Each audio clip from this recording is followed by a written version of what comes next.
Joining me is Nationals frontbencher Barnaby Joyce, also former Deputy Prime Minister. Barnaby Joyce, I mean, I just shudder. What does this do to our culture, right? What does this say to the mob out there to see a federal politician acting like that and then crawling away on their hands and knees?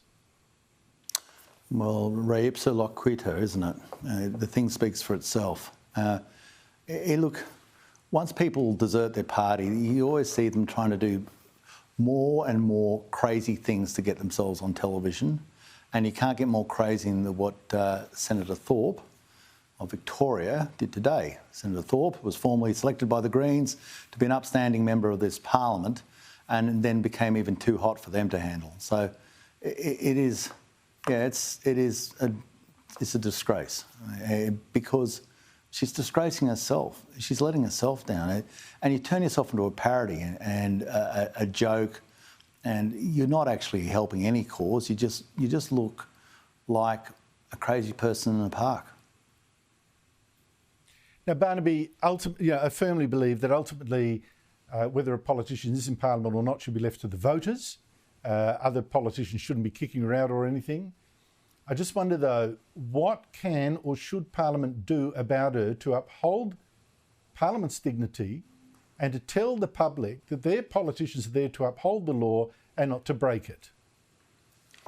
Well, the first thing I do is remind people that when Labor and the Greens determine exactly the formation of the voice and what it does, it's the Greens who select people like Senator Lidia Thorpe, so be very, very careful.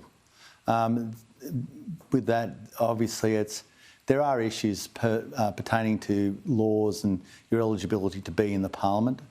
And if you're charged with something that's a crime that could lead to imprisonment of more than a year, you're ineligible to be in Parliament, as you are if you're a bankrupt. But I don't know. I am of the view that let the Australian people deal with it, or the people of Victoria deal with it at the next election.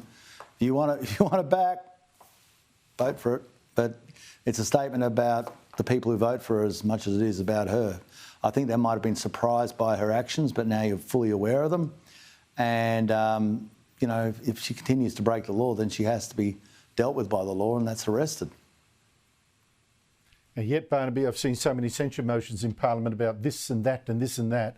It's time they don't go anywhere. Let's be honest. I know they don't go anywhere, but it's at least an expression of opinion, right? This is a disgrace. Yeah. But of course, to Anthony Albanese, his announcement today, Barnaby Joyce, about the voice. Yes, more crying, his Indigenous Australian, him crying, his Indigenous Australian minister also crying.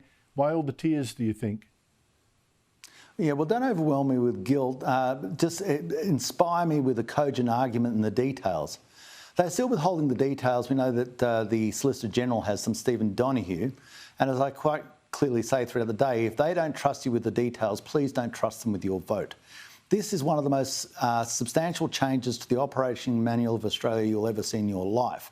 Now, we might have under Section 5126 laws that we can apply to Indigenous Aboriginal people, but this, as it would be inserted in Section Chapter 9, 129, I think, this is actually a change in the Constitution for everyone, for all Australians. It's not just Indigenous Australians, you all are affected by this.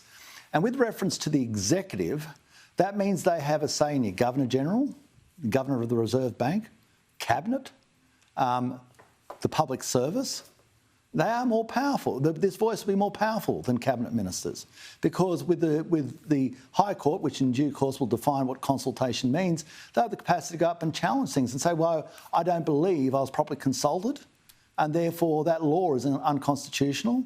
Therefore, before you go any further with the AUKUS, before you select your Governor-General, you better come talk to us. Now, that's a power that no Cabinet minister has. And I am, at times I get very passionate about things in this place. I was very passionate about the excesses of Chinese ownership in our nation when Chinalco was going to buy out Rio, and the sale of Cubby Station back in 2009, called a racist, a bigot, a redneck, now just called correct. And I'll tell you what, I'm just as passionate about this, because I believe in a nation which we have a constitution that is blind to your race, blind to your creed, blind to your colour, blind to your religion. And now we are starting with the insertion of a racial clause into the Australian Constitution, a new racial clause in the year 2000 2023. It's and with incredible. it comes a whole bevy of massive problems. So don't do it. It is not racist to vote no. Vote no. And against us is going to be all the, as you say, all the beautiful people, all the big businesses and the high salaries. Don't listen to them. This is not just a reference for teal seats. This is for you in your living room. It's going to change your life if this happens. Big business has been totally corrupted, right, by the feel-good phenomena, also fear of seeming, racist. Yeah, Louis they are inflicting on Australia a new Vuitton morality. A new apartheid. Louis Vuitton morality. That's what it is when these people that decide that this makes them feel good.